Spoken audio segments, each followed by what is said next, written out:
burial and medical assistance. Kay kadto na line item, ditanggal gid siya sa House of Representatives dito sa amo ang budget. So dili gid mi makabutang og medical and burial assistance. So kay bawo mi mao gito ang pinaka in demand nga serbisyo sa amo ang opisina. Pero napadayon gihapon mi sa uban pa namong mga proyekto, naabiha ko na mo ang Disaster Operations Center.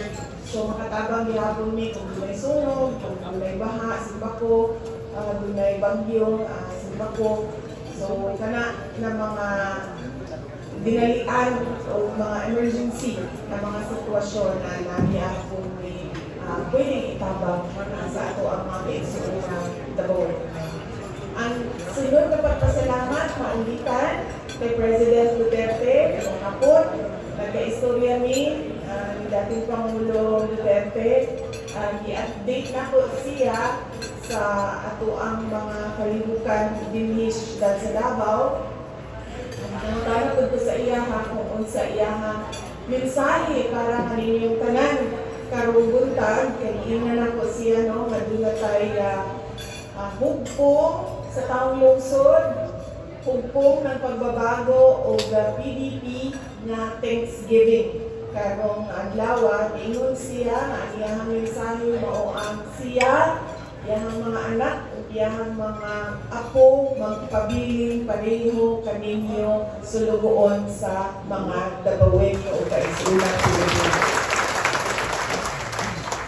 Ang sunod nga pagpasalamat, mao ang gikan sa amo ang pamilya. Pero nila ako ginasulti sa tanan natong pagtapok-tapok, pero isulti gihapon nako kay gusto nako nga motatak yun dinha sa inyong ang amo ang pagpasalamat sa higayon na inyong gihatag kanamo nga makaserbisyo para sa ato ang nasod. Dako kayo ang amo ang utang nga kabubuton kaninyong tanan sa suporta na ginahatag ninyo sa amo ang pamilya. Daghan kaayo salamat.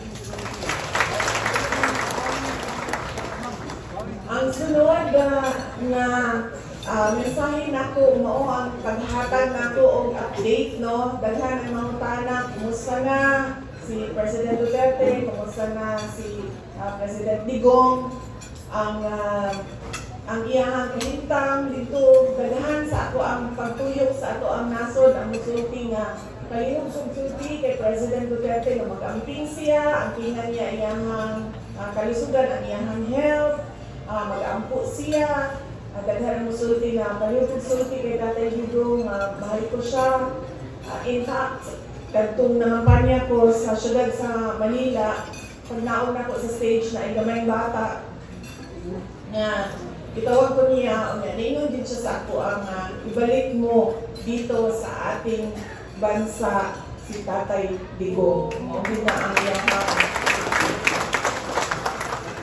iyang bilid.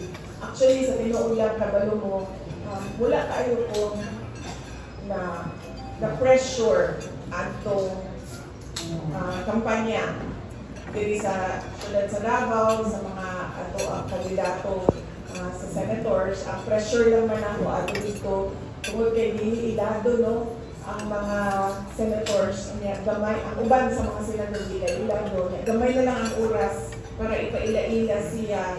Naglisod ko og buhat o pamaani na paunsa mainumduman sa mga tao ang ilang mga apelido adlaw sa election.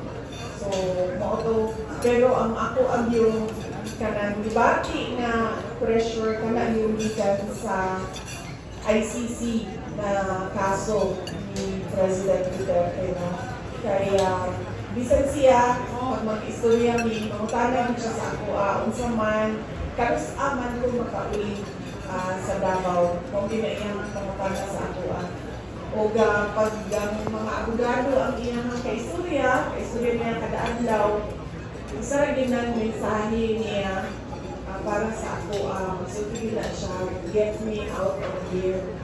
So din ako